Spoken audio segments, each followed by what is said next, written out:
Mes chers compatriotes, demain 4 avril 2019, nous célébrons à l'unisson le 59e anniversaire de l'accession de notre pays à la souveraineté internationale. Pour marquer l'idéal panafricaniste de notre pays, les républiques sœurs de Madagascar, de la Gambie et du Libéria sont nos invités d'honneur cette année. J'adresse à chacune et à chacun de vous mes chaleureuses félicitations.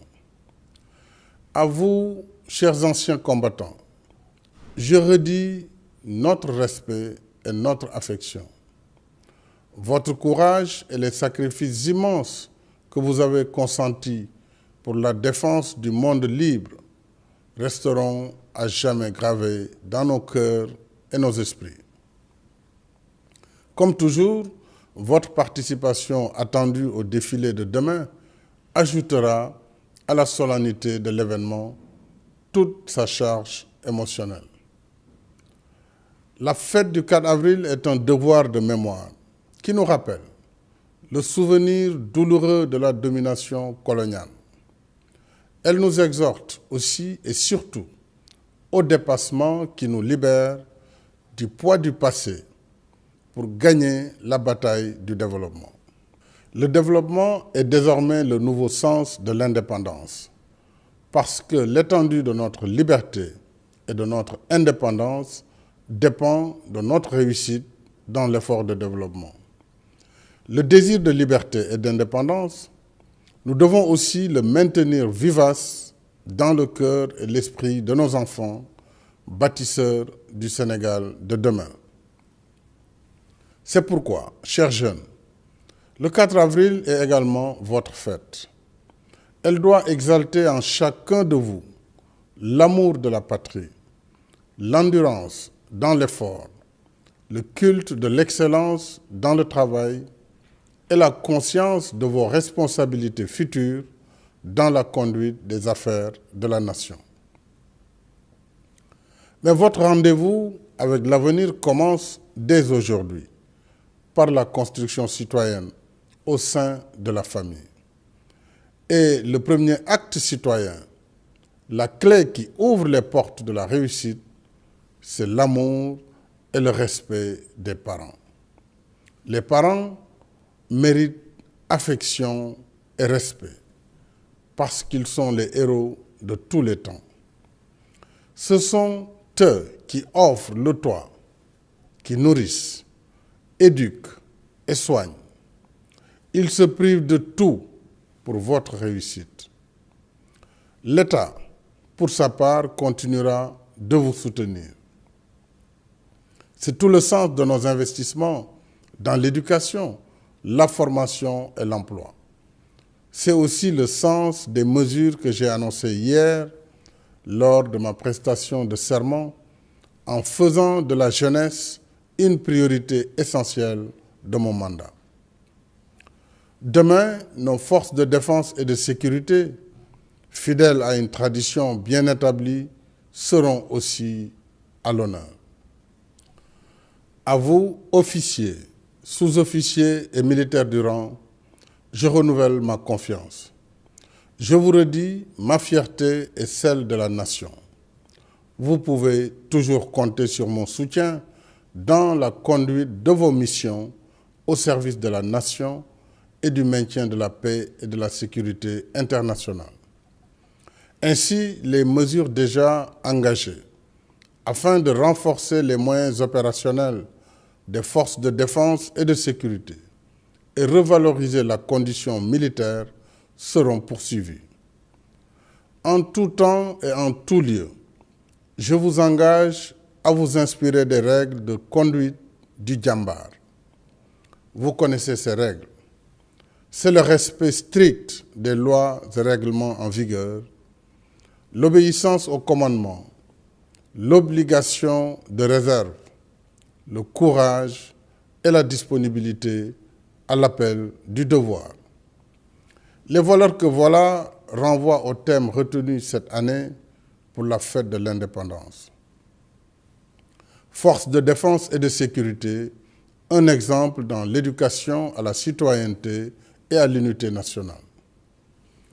Garant de l'unité nationale, je renouvelle dans cet esprit mon engagement pour la consolidation de la paix en région naturelle de Casamance, y compris par la poursuite des mesures d'accompagnement déjà en cours. Le thème du 4 avril 2019 nous rappelle que notre armée illustre l'unité nationale dans sa diversité. Il signifie que les forces de défense et de sécurité font corps et âme avec la nation et la République, ce qui donne sens au concept armée-nation et aux vertus républicaines qui font la force et la stabilité de nos institutions.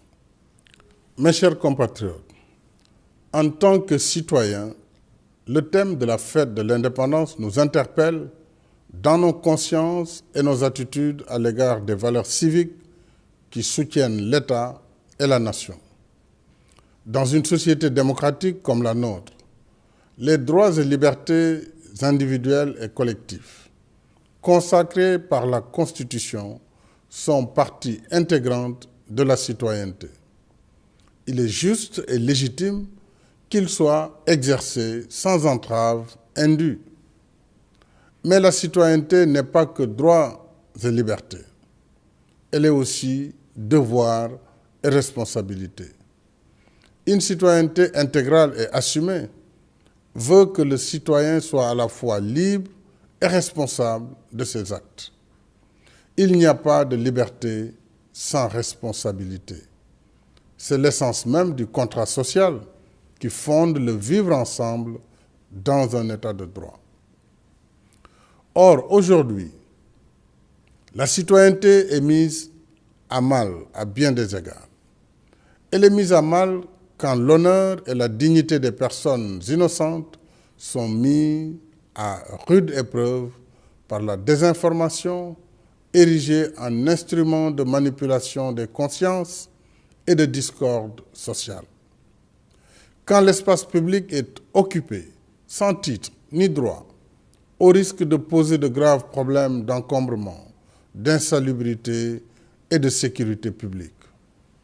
Quand, enfin, le bien commun n'est pas respecté et que les symboles de l'État, de la nation et de la République sont ignorés.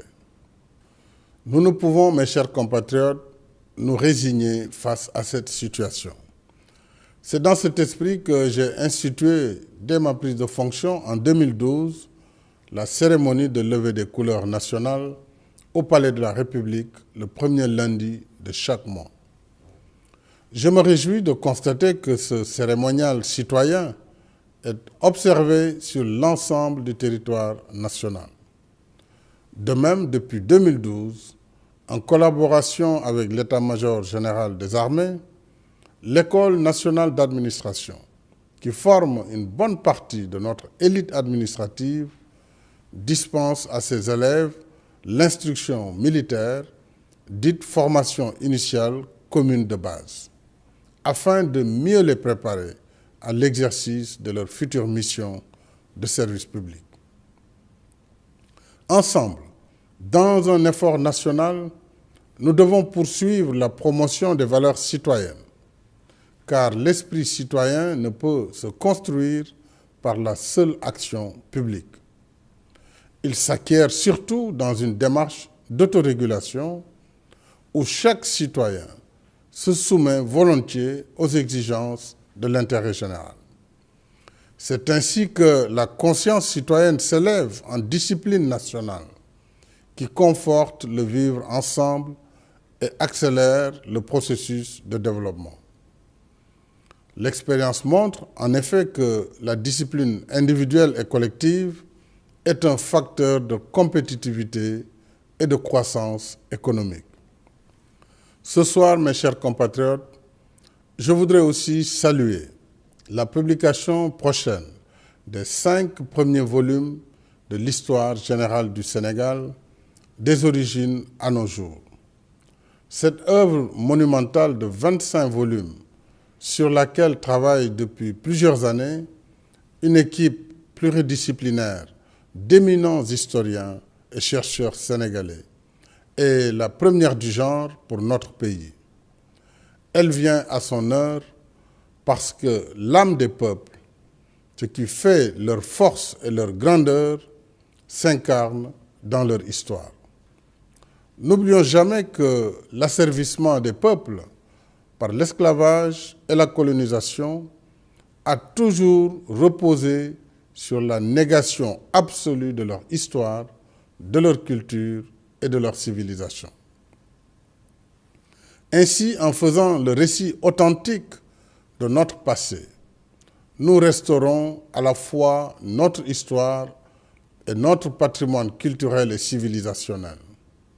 Ce faisant, nous confortons notre vocation naturelle de rester un peuple libre et souverain.